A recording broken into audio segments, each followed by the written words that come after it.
Study IQ IAS, अब तैयारी हुई अफोर्डेबल।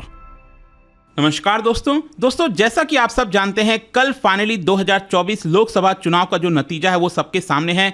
किसी भी सिंगल लार्जेस्ट पार्टी को पूर्ण बहुमत नहीं मिली है, 272 नहीं छुआ है बीजेपी ने भी, और इसी की वजह से इस समय एनडीए की सरकार बनने जा रही है। लेकिन यहां पर क्या है कि आगे क्या होगा, मतलब कि जो प्रोसेस है चुनाव के नतीजे के बाद क्या होता है, कई लोग जानना चाहते हैं। जैसे कि सर्टिफिकेट है वो किसको दिया जाता है, लोकसभा वो चीज़ कैसे पहुंचती है, वो सारी प्रक्रिया मैं आपको बताऊंगा। लेकिन इसके साथ साथ एक और चीज़ क्या हुआ है कि कल का जो नतीजा सामने आया उसमें पता चला कि नोटा का भी एक रिकॉर्ड ब्रेक हुआ है। बेसिकली मध्य प्रदेश के इंदौर में नोटा को बड़ी संख्या में वोट मिले हैं, 2 लाख से भी ज़्यादा। तो ये रिकॉर्ड ब्रेक हुआ क्या, क्यों हुआ, नोटा क्या होता है, वो सारी चीजें मैं आपको बताऊंगा इस वीडियो के अंदर। चलिए आगे बढ़ते हैं, लेकिन उससे पहले ध्यान रखिएगा दोस्तों, नया 3 बैच बेसिकली अगर आप देखिए तो 10 जून से स्टडी IQ का इंग्लिश में, हिंदी में और इंग्लिश में 3 लैंग्वेजेस में यहां पर जो बैच है GS फाउंडेशन का वो स्टार्ट हो रहा है, जिसके तहत आपको प्रीलिम्स, मेंस, इंटरव्यू और सभी कुछ की तैयारी मिल जाती है। मतलब आपको कुछ भी और एक्स्ट्रा लेना नहीं है, लाइव क्लासेस, पर्सनल मेंटरशिप सब कुछ मिलेगा। तो इसको अवेल आप कर सकते हैं बेसिकली हमारे वेबसाइट ऐप पर जाकर, या फिर कमेंट सेक्शन में लिंक, और आपको यूज करना है ये कोड अंकित लाइव, ताकि आप मैक्सिमम डिस्काउंट ले सकें। और इसके अलावा अगर आप MCQs अटेम्प्ट करना चाहते हैं तो मेरे इंस्टा पेज पर जाइए, वहां पर स्टोरीज में जितने भी MCQs हैं उसको भी आप अटेम्प्ट कर पाएंगे। चलिए शुरुआत करते हैं और सबसे पहले ये देखते हैं कि एग्जैक्टली हो क्या रहा है। देखिए, सुप्रीम कोर्ट ने 2013 सितंबर में नोटा का जो ऑप्शन है उसको इंट्रोड्यूस करने का निर्णय लिया था। बेसिकली हुआ क्या था कि सबसे पहले 2004 में people's union for civil liberties, उन्होंने सुप्रीम कोर्ट में पिटीशन डाला था। और देखिए ये पिटीशन था क्या, इनका ये कहना था कि देखिए हम चाहते हैं कि जो वोटर्स का सीक्रेसी है उसको बनाया रखा जाए। देखो अब इसका मतलब होता क्या है, जैसे कि आज के डेट में क्या है, आप में से जितने भी लोगों ने वोट दिया होगा, आप देखते होगे जब आप EVM के सामने जाते हैं तो EVM के सबसे लास्ट वाला जो कॉलम होता है वो होता है नोटा का, that is none of the above. मतलब कि अगर आपको कोई भी कैंडिडेट पसंद नहीं आ रहा है, कोई भी अच्छा नहीं लग रहा है, आपको लगता है कि सभी क्रिमिनल हैं, सभी करप्ट हैं, आप किसी को वोट नहीं देना चाहते, तो आप नोटा के सामने बटन दबा सकते हैं।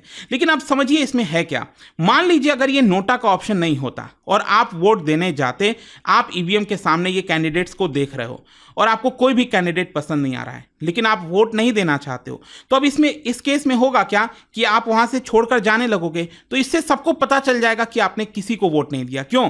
क्योंकि यहां पर क्या होता है कि मान लो आपको 14 नंबर वाले कैंडिडेट को वोट देना है, तो उस केस में तो आप नॉर्मली बटन दबाते हैं, यहां पर लाइट जलता है और बीप करता है, आवाज आती है, जिससे सबको पता चल जाता है कि आपने वोट दे दिया है। हाँ, किसको दिया है ये किसी को नहीं पता चलता। तो यहां पर मामला क्या है कि नोटा नहीं होने की वजह से अगर आपको किसी को वोट नहीं देना था, तो जब आप जा रहे होते हो तो सबको पता चल जाता है कि आपने वोट किसी को नहीं दिया। तो इसी की वजह से ये राइट टू सीक्रेसी जो है वोटर्स को नहीं मिल पाती, और इसी की वजह से सुप्रीम कोर्ट का कहना था कि चाहे कोई वोटर डिसाइड करे कि उसको वोट करना है या फिर नहीं करना है, ये सीक्रेसी बनी रहनी चाहिए, सीक्रेट रहना चाहिए। और इसी की वजह से जो नोटा का ऑप्शन है वो इंट्रोड्यूस किया गया था सुप्रीम कोर्ट के 3 जजों की बेंच के द्वारा। अब क्या होता है कि इसको लेकर भी लगातार डिबेट्स होती रहती हैं कि मान लो इन केस नोटा को सबसे ज्यादा वोट मिल गया तो उस केस में क्या होगा, क्या यहां पर इनवैलिड हो जाएगा, तो वो सारी चीजें मैं आपको आगे बताऊंगा। लेकिन पहले यहां पर देख लेते हैं कि आखिरकार हुआ क्या है। अभी कल वाले चुनाव के जो नतीजे सामने आए हैं उसमें हुआ क्या। देखो, मध्य प्रदेश के अंदर इंदौर सीट, आपको पता है इंदौर सीट में क्या हुआ था। एक्चुअली इंदौर सीट पे जो कांग्रेस के कैंडिडेट थे उन्होंने अपना कैंडिडेचर वापस ले लिया था। एक्चुअली 29 अप्रैल को बताया जाता है कि वो इंदौर के डिस्ट्रिक्ट कलेक्टर के ऑफिस गए बीजेपी के कुछ मेंबर्स के साथ, और वहां पर उन्होंने कह दिया, ये एक्चुअली कांग्रेस की तरफ से जो लड़ने वाले थे इंदौर सीट पर चुनाव, इनका नाम है अक्षय कांति बाम, तो वो क्या किए, वो एक्चुअली में बीजेपी के पास जाकर मिल गए। अब कांग्रेस के पास कोई ऑप्शन नहीं था क्योंकि यहां पर समय निकल चुका था, तो एक तरह से कैंडिडेचर वापस लेने की वजह से बीजेपी की ऑलमोस्ट जीत पहले भी वैसे तय ही थी कि इंदौर सीट पर काफी जो है आपका पहले भी जीत हो चुकी है बीजेपी की, वापस से हो जाती।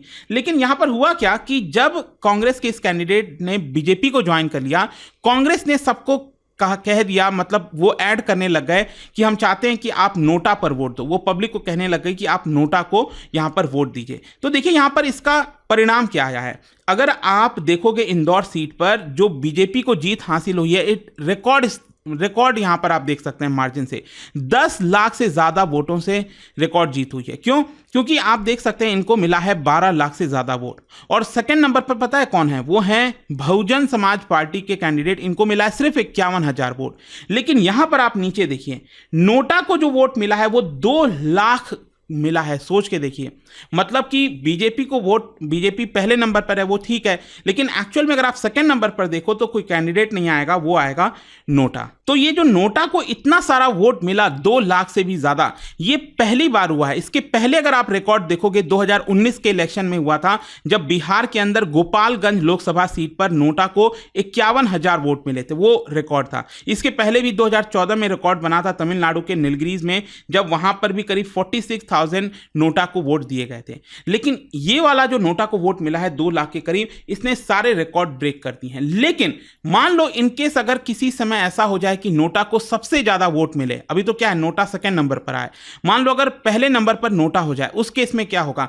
क्या यहां पर चुनाव कैंसिल हो जाएगा? देखो ऐसा कुछ भी नहीं है, इसका कोई भी लीगल कॉन्सिक्वेंस नहीं है। यहां पर जो सुप्रीम कोर्ट का डायरेक्शन है उसमें यही बोला गया है कि अगर नोटा को सबसे ज्यादा वोट मिल भी जाता है तो जो अगला कैंडिडेट जिसको सबसे ज्यादा वोट मिला है उसको जीत डिक्लेयर कर दिया जाएगा।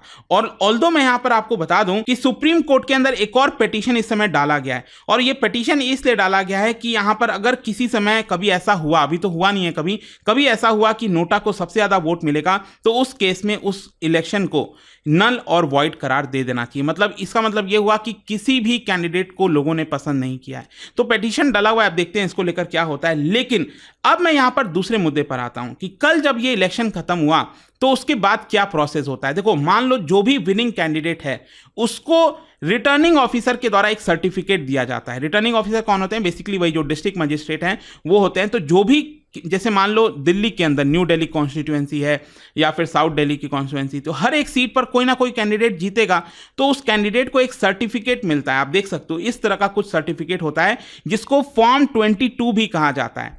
देखिए ये जरूरी क्यों है वो मैं आपको बताता हूं। यहां पर जो रिटर्निंग ऑफिसर होते हैं ना, वो कैंडिडेट से साइन करवा लेते हैं, रिसीविंग मतलब कि एक्नॉलेजमेंट रिसीव जो है साइन करवा लेते हैं कि हाँ कैंडिडेट को हमने ये सर्टिफिकेट दे दिया है।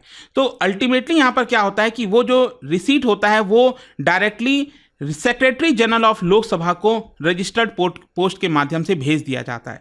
क्योंकि जैसे कि मान लो अब ये कैंडिडेट है, मान लो कोई साउथ कर्नाटका के किसी कॉन्स्टिट्यूएंसी से एक कैंडिडेट ने चुनाव जीता, तो आपको पता ही होगा कि जब वो लोकसभा का पहला सेशन होता है उसके बाद तो यहाँ पर वो शपथ लेते हैं। तो जब वो लोकसभा जाएं तो वो इस सर्टिफिकेट को एक तरह से दिखा सकते हैं। ये फॉर्म 22 होता है एक तरह से, वो वहाँ पर लोकसभा में दिखाएंगे। और रिटर्निंग ऑफिसर ने ये जो रिसीट, एक्नॉलेजमेंट ऑफ रिसीट भेजा था, तो वो तो ऑलरेडी वहाँ पर है लोकसभा के अंदर सेक्रेटरी जनरल, तो वो उन दोनों को मैच कर लेंगे कि हाँ वो यही कैंडिडेट है जिसने ये चुनाव जीता था। तो इस तरह से ये पूरा प्रोसेस होता है। लेकिन इसके साथ साथ एक और इंटरेस्टिंग चीज क्या है, इलेक्शन कमीशन क्या करता है, पूरी लिस्ट बनाता है जीतने वाले कैंडिडेट्स की कि 543 सीट्स में से इस पार्टी को इतने सीट मिले, ये कैंडिडेट्स यहां पर जीते। और ये पूरा प्रोसेस कॉन्स्टिट्यूशन के आधार पर होता है। इलेक्शन कमीशन को पूरी लिस्ट प्रेसिडेंट को देनी होती है। अब क्यों देनी होती है?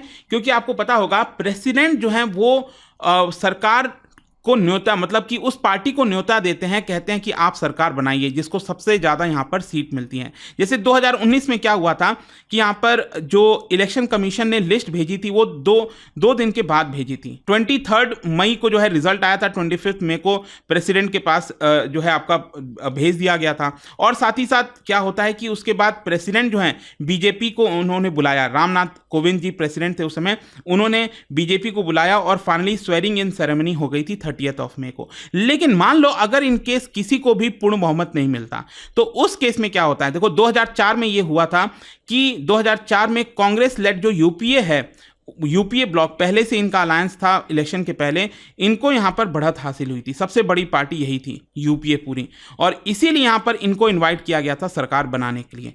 तो यहां पर जो सबसे बड़ा ब्लॉक होता है उसको इनवाइट किया जाता है। तो इस केस में क्या है कि अगेन भारतीय जनता पार्टी को 272 सीट्स तो नहीं मिला है, लेकिन एनडीए ब्लॉक को 295 सीट्स मिला है, जिसकी वजह से उनको भी यहां पर सरकार बनाने के लिए न्योता दिया जाएगा और आपको पता ही है यहां पर बना लेंगे। इनफैक्ट मैं आपको बताता हूं एक्चुअली क्या हुआ था। 2 दिन पहले यहाँ पर जो इलेक्शन का रिजल्ट आना था उसके पहले क्या होता है कि 7 हाई कोर्ट के जो जजेस हैं, फॉर्मर हाई कोर्ट के जजेस, उन्होंने प्रेसिडेंट को लेटर लिखा था और कहा था इन केस अगर हंग पार्लियामेंट होता है तो आप अपना कॉन्स्टिट्यूशनल धर्म निभाइएगा, मतलब उस ब्लॉक को बुलाइएगा जो यहाँ पर एक तरह से जो चुनाव जीता है, मतलब कि ऑलरेडी जैसे आपको पता है इस समय इंडिया ब्लॉक है और एनडीए का ब्लॉक है, तो एक तरह से हाईकोर्ट के जजेस का ये कहना था कि इन केस इंडिया ब्लॉक सबसे बड़ी ब्लॉक बन के उभर के सामने आता है तो इनको सरकार बनाने का न्योता भेजना चाहिए। तो ऐसा वो लोग कह रहे थे। खैर जो भी है, आई होप कि इस वीडियो के अंदर ये जो दोनों मुद्दे हैं वो आपको समझ में आ गए होंगे। और जाने से पहले एक इंटरेस्टिंग क्वेश्चन, क्या बता सकते हो इलेक्शन कमीशन ऑफ इंडिया ने पहली बार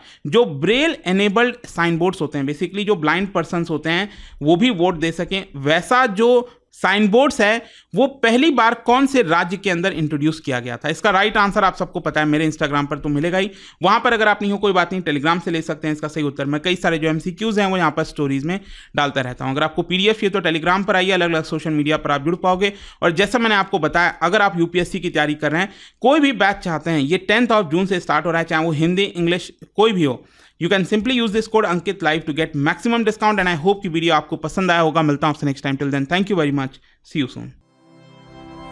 स्टडी IQ IAS, अब तैयारी हुई अफोर्डेबल।